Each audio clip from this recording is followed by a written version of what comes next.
sekali, alhamdulillah, dan terima kasih nih masyarakat yang sudah sadar bahwa sampah itu harus dibuang ke TPS yang ada berdekatan untuk ada inovasi agar sampah dikelola menjadi berkah. Kalau kita nih yang programnya kita juga ya, kelihatan tadi Pak Bupati, sampah selesai di desa, sampah desa selesai di desa.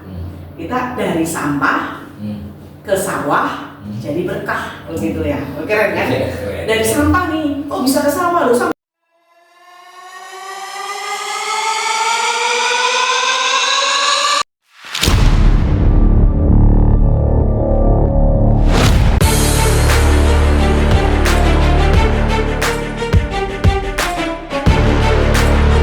Beliau adalah Kepala Dinas Lingkungan Hidup di Kabupaten Pemalang.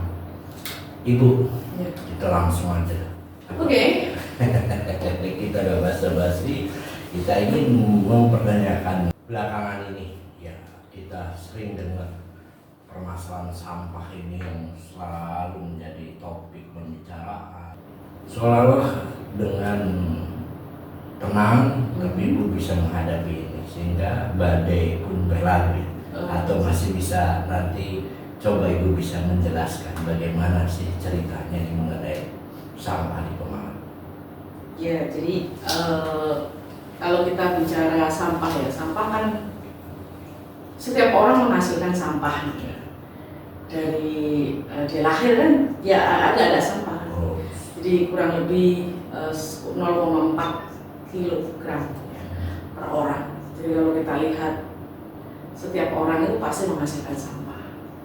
Sehingga kalau kita lihat lagi bahwa jumlah penduduk kita ada kurang lebih 1,5 juta, dikalikan saja hampir luar biasa kan? Berarti hampir 500 ton ya. 500 ton sehari ya.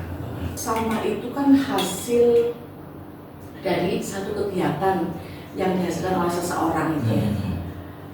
Kemudian sesuatu hal yang sudah istilahnya sisa hasil kegiatan yang kita lakukan. Kemudian mereka kan, kemudian ada orang yang misalnya begini, sampah itu dibuang sembarangan. Dia menghasilkan sampah, tetapi dia sendiri tidak mau mengelola apa ya dia kotoran yang dihasilkan oleh yang dikeluarkan atau yang dihasilkan oleh hasil kegiatannya. Orang tersebut betul. Malah kadang suruh ngomongin, kadang begini. Terus rasa tanggung jawab mereka itu di mana? Itu yang pertama. Kemudian bisa nggak ya kita hampir sama sebetulnya kita sendiri. Saya mohon maaf nih, ketika kita makan kemudian menghasilkan satu kotoran ya kan BAB, jadi buang air besar nih. Nah, kalau dibuang air besar sembarangan itu pun, ketika itu dibuang sembarangan, itu kan sudah berbuat mudarat. Sama halnya sampah tadi. Sampah berbuat ketika dibuang sampahnya itu di sembarang tempat juga berbuat mudarat. Berarti apa? Mereka banyak membuat kejelekan terhadap dirinya sendiri. Sama halnya ketika stop buang air besar, itu sama, tidak boleh buang air besar sembarangan. Kayak di sungai, di hutan, ya harus di water closet. Nah, sehingga itu dia masuk di dalam septic tank, kemudian lebih aman, lebih higienis, begitu, tidak mencemari lingkungan, tidak mencemari sumber air. Sama halnya sampah tadi, tidak mencemari lingkungan, sudah kelihatan bersih. Coba saja, ketika di satu daerah atau di desa manapun, ketika melihat desanya sih nggak begitu maju, tapi ketika melihat jalan yang tidak ada sampah, kemudian semua kegiatan itu tidak ada sampah berserakan, itu rasanya adem gitu ya. Ketika kita melihat kotanya bagus, bersih, tetapi sampah berserakan, itu akan jadinya berbeda. Nah, terus kemudian kita bicara lagi terkait dengan sampah. Nah, apa sih Bu? Kenapa sih mereka? Ya karena tadi mereka tidak mau kotoran yang dihasilkan oleh mereka atau hasil kegiatan mereka itu tidak mau menjadi tanggung jawabnya, hanya dibuang sembarangan. Dia tidak tanggung jawab dan tidak merasa memiliki tadi lingkungannya sendiri untuk bersih. Jadi dia maunya bersih sendiri, tetapi nih kotoran dibuang kemana-mana. Sama aja seperti tadi. Gitu ya Bu. Bu, saya mau nanya, yang artinya kemarin di Purana sehingga besar tuh dampaknya dalam kaitan persoalan misalnya ke masyarakat. Apa sebelumnya tidak ada komunikasi atau sosialisasi di tempat tersebut? Ya kalau kita bicara tentang Purana, itu sebetulnya sudah ada komunikasi di awal dengan kepala desanya, kemudian dengan tokoh masyarakat yang biasa di sana, dan itu pun untuk menjadikan satu izin di Purana itu juga banyak kegiatan-kegiatan yang harus kita lakukan dengan Kementerian Lingkungan Hidup, dengan provinsi. Oh, dengan Kementerian Lingkungan Hidup itu. Ya? Kemudian dari kehutanan, dari perhutani itu kita banyak dan juga ada izin-izinnya dari kehutanan itu ada izinnya. Oh gitu. Jadi tidak hanya sembarangan ketika satu bentuk itu mau dibangun, Purana tersebut tidak sembarangan. Artinya sudah melalui proses atau tahap-tahap ya. Tentunya tahap-tahapannya. Tentunya Pak Bupati ini ya tidak sembarang juga di dalam melaksanakan kegiatan TPA yang dilaksanakan oleh pemerintah daerah. Ada tahapan-tahapan yang dilaksanakan oleh DLH bersama dengan Bapeda, dengan DPU, ya dengan dinas terkait. Itu ada tahapan-tahapannya. Sehingga kita tidak sembarang dan juga sudah dilakukan. Artinya ada komunikasi, kemudian ada tinjauan lapangan, survei dan lain sebagainya, dan itu betul-betul jauh dari masyarakat 1,7. Itu jauh dari masyarakat ya, hampir 1,7 ya, kilometer. Kemudian kalau di Purana itu ada TPA itu tidak tempat pengelolaan sampah gitu ya. Bukan tempat pembuangan akhir, tapi tempat pengelolaan akhir ya. Tempat pengelolaan akhir, tempat pengolahan akhir. Oh. Jadi artinya bahwa nantinya sampah desanya itu diolah betul-betul. Ya tidak artinya langsung. Bukan open dumping, tetapi diolah. Kemudian dengan menggunakan control landfill ditutup. Kemudian ada satu intervensi yang dilakukan oleh kami dan kami juga dari lingkungan itu juga tahu kan tentang aturan-aturan agar tidak mencemari lingkungan, dan tidak mungkin lah Pak Bupati ya. Pak Bupati kita tidak mungkin akan memberikan satu tempat yang misalnya untuk masyarakat untuk agar dampak yang jelek itu tidak mungkin ya. Jadi pasti sudah kita hitung, kemudian dengan konsultan dan lain sebagainya kita komunikasikan, itu sudah pasti Pak. Jadi pemerintah tidak pernah merugikan masyarakat. Ya, tapi disayangkan ya Bu ya, artinya ini tidak ada titik temu di sana dan akhirnya dialihkan. Ya tapi mungkin ini masih sementara ya. Oh masih jadi, sementara, masih bisa ya? Masih nanti bisa kita komunikasikan kembali.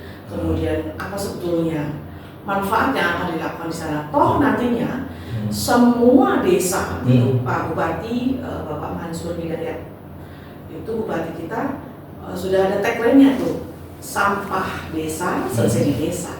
Sampah desa selesai di desa. Sehingga mungkin bahkan kami nanti ada per kecamatan ada TPST sudah ada tuh di Kemidesewu, kemudian TPST ya. Tempat pengelolaan sampah terpadu ya. TPST. Nah kalau tadi di Purana tadi itu kan bola, mungkin di Purana nantinya itu hanya untuk mungkin di Bantar Gebang saja wilayah sana. Itu kan seperti itu.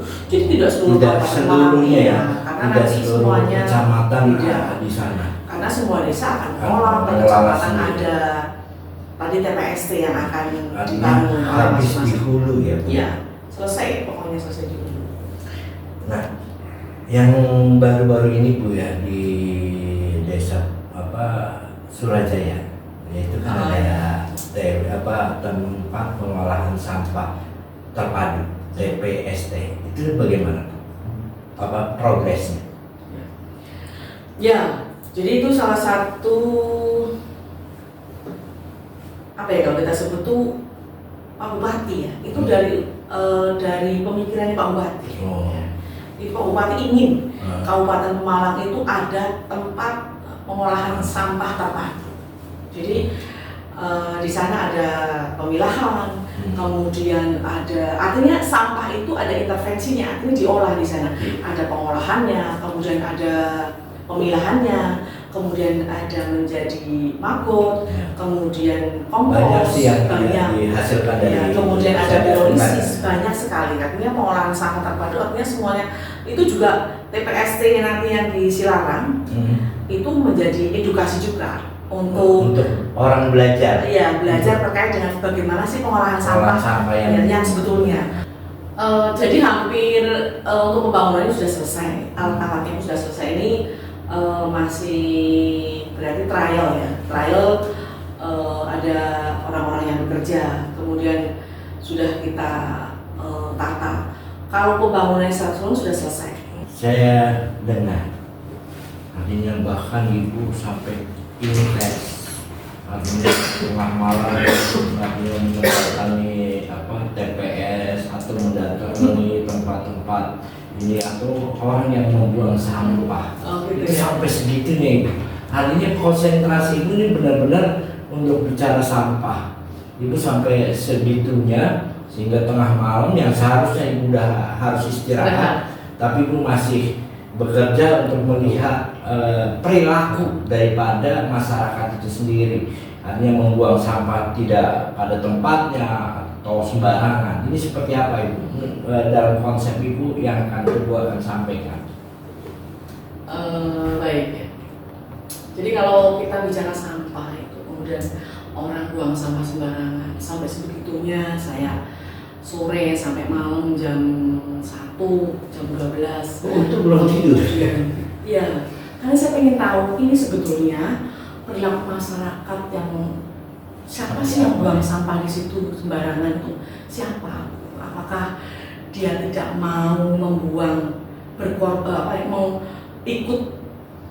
ikut membuang sampah di RT RW-nya dengan dia membayar kepada pengelola sampah? Atau dia memang dia tidak mau buang sampah, dia tidak mau mengelola sampahnya dengan tadi pengelolaan sampah dengan RT RW-nya, atau mereka di wilayahnya, atau mereka memang tidak mau bayar, terus akhirnya dibuang sembarangan di pinggir jalan, ada tempat sampah besar. Gitu. Ini perilaku nih. Perilaku itu kembali lagi perilaku. Jadi sehebat apapun orang itu, kemudian kita tidak melihat tentang perilaku itu bukan melihat orang kaya atau orang miskin. Kembali lagi setelah saya melihat ada orang yang bukan miskin, artinya yang dia kehidupannya biasa-biasa saja, tetapi dia memiliki jiwa untuk peduli terhadap lingkungan. Jadi saya pernah tanya, Bu, ibu saya buang sampahnya melalui orang yang ada di RT RW, kita bayar sebulan itu 15.000, ada yang 20.000, dia bayar. Kemudian ada yang saya tanya lagi juga, orang-orang yang buang sampah di pinggir jalan, kenapa Bu? Nggak mau Bu, soalnya bayar, mendingan saya ditaruh di sini saja. Di malam itu saya memergoki beberapa juga, ya saya panggil, kemudian saya suruh untuk orang itu membuang. Loh, kenapa buangnya harus malam-malam Pak? Ya biar sepi begitu katanya, dan di bawah pohon. Nah, kemudian paginya Pak, ini saya juga lihat lagi di seberang timur itu, jalan Jencut yang timur. Ini kok ada tumpukan sampah di sini, ini siapa berkarung ya, ada karung-karungnya. Ini orang ini kan mesti berarti mungkin dia ada di korban. Iya, ada dia berdagang atau apa, ya kok jahat banget.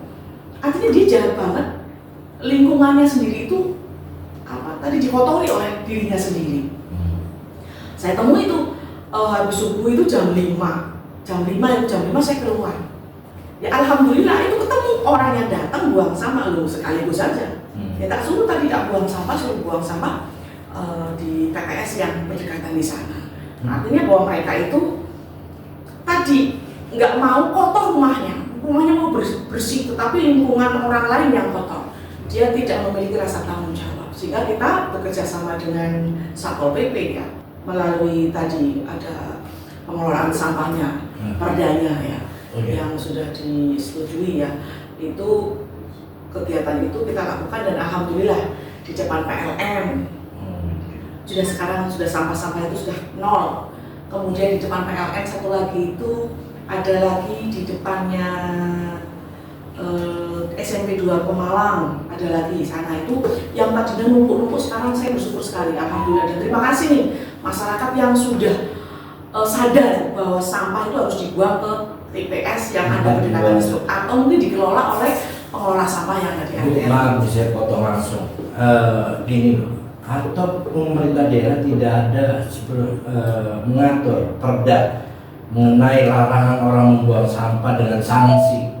Ada. Sudah ada. Ada Perda nomor 13 tahun 2012. Itu di pasal 35 itu ada sanksi orang yang membuang sampah sembarangan itu didenda sampai 50 juta begitu ya. Kemudian ada kadang sebelum itu kan kita ada teguran lisan dan lain sebagainya. Tapi banyak juga. Itu dibuat tidak? Artinya peraturan itu atau perda itu di tempat-tempat yang strategis sehingga masyarakat tuh mengetahui kalau memang ada perdanya. Ada. Kami sudah buat backdrop ya. Backdrop sudah ada beberapa tempat yang ada kita tempatkan di tempat-tempat yang memang tempat itu strategis banget, yang biasa orang buang sampah di sana. Dan alhamdulillah Allah kasih kemudahan, mereka sadar juga. Karena kita bekerja di kegiatan pengelolaan sampah, sanitasi, harus totalitas satu. Itu totalitas dan harus mencintai pekerjaan. Sehingga kalau kita bekerja dengan tulus, kita totalitas, energi positif yang kita keluarkan itu diterimanya juga, mereka itu menerimanya juga positif. Karena tadi dengan keikhlasan, dengan ketulusan itu akhirnya program itu cepat sekali direspon oleh masyarakat. Kemudian teman-teman kepala desa yang sudah bergeliat gitu, gercep gitu ya, menangkap bahwa Pak Bupati ngendikan sampah dikelola di desa atau kelurahan itu, beliau kepala desa itu ditangkap begitu. Ya, banyak saya melihat kayak contoh Penggarit dan beberapa wilayah kayak di Bojong Nangka ya. Bojong Nangka, Bojong Gede, Kemiri Sewu, Kalimas, banyak sekali. Sudah nggak terhitung rasanya itu. Tinggal nanti kita harus ada monitoring, kemudian juga pendampingan desa yang mereka belum punya TPS itu, mereka, Bu, saya mau bangun nanti desa saya, mau saya kelola sampahnya karena ternyata menghasilkan.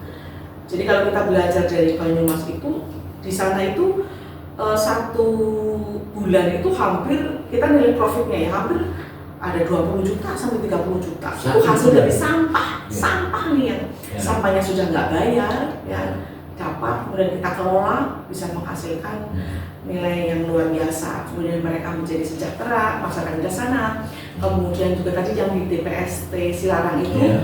Akhirnya masyarakat yang ada di sana itu sudah mulai bisa menerima menerima ya karena di sana itu betul-betul sampahnya diolah, kemudian mereka menjadi pegawainya di apa ya? Pekerja dari itu memilah sampah di sana. Jadi di Undang-Undang Nomor 18 Tahun 2008 itu tentang pengelolaan sampah. Jadi masalah masalah sampah itu akan menjadi masalah ketika kita melihat sisi negatifnya, begitu ya. Tapi kita melihat sisi positifnya, wow, emas hitam tuh di sana. Harta karun begitu. Kemudian ketika kita bicara sampah, bukan dinas lingkungan hidup dong, bukan. Tapi secara keseluruhan, semua punya tanggung jawab terkait dengan sampah. Gitu. Siapapun itu berperan aktif. Banyak hal ya, terutama dari pemberdayaan masyarakat nih Pak. Kalau masyarakatnya sudah sudah tune in ya, senang gitu bahwa sampah ini bisa menghasilkan, jadi mereka berlomba-lomba untuk ada inovasi agar sampah dikelola menjadi berkah. Kalau kita nih yang programnya kita juga ya, kelihatan tadi Pak Bupati, sampah selesai di desa, sampah desa selesai di desa. Kita dari sampah ke sawah jadi berkah begitu ya. Dari sampah ini bisa menjadi pupuk organik, kemudian ada POC, ada banyak sekali yang digunakan untuk pertanian, artinya nanti ke sawah, bisa dan lain sebagainya, itu jadi berkah gitu.